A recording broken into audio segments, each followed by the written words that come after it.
Sizlar bilan hozir budilniklarga baho beramiz. Birinchi bo'lib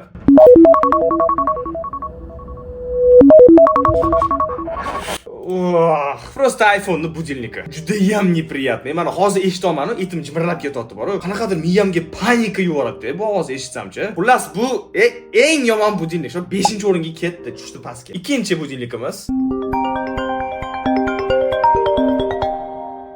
Buni endi o'zi aslida budilnik deb bo'lmaydi, budilnik ham qo'yadi ba'zi odamlar. Bunda ham qanaqadir bir miyaga неприятныйlik joyi bor ozgina. O'shaning uchun mayli 3-o'rinda aytsak. iPhone'ning звонок ovozi. 3-budilnikimiz.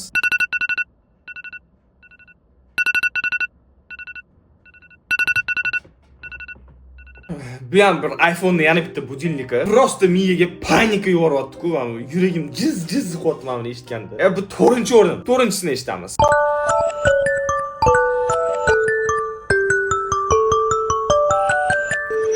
Bu yaxshiroq budilnik. Unda uxlayotgan paytingiz buni eshitsangiz, boyagi iPhone'larning budilnikiga o'xshab qo'rqib uyg'onib ketmaysiz. O'g'ri kirib bani o'ldirib tashlashyaptimi deb.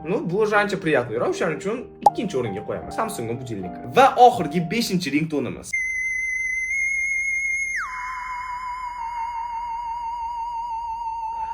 Bu menimcha umrimda eng cringe ringtonlardan bittasi. Adashmasam 2020-yillardami, 2019-yillarda Karasevdagi Amirli telefonning ringtoni edi bashi. Menimcha normalniy budilnik. Ya'ni qo'rqitib, panika qildirib tashlaydigan budilnik emas. Bu zvukimiz 1-o'ringa ketdi. Bundan ham qiziqroq videolar uchun albatta nima qilasiz? Sardor Shteynga podpiska tashlab qo'yasiz.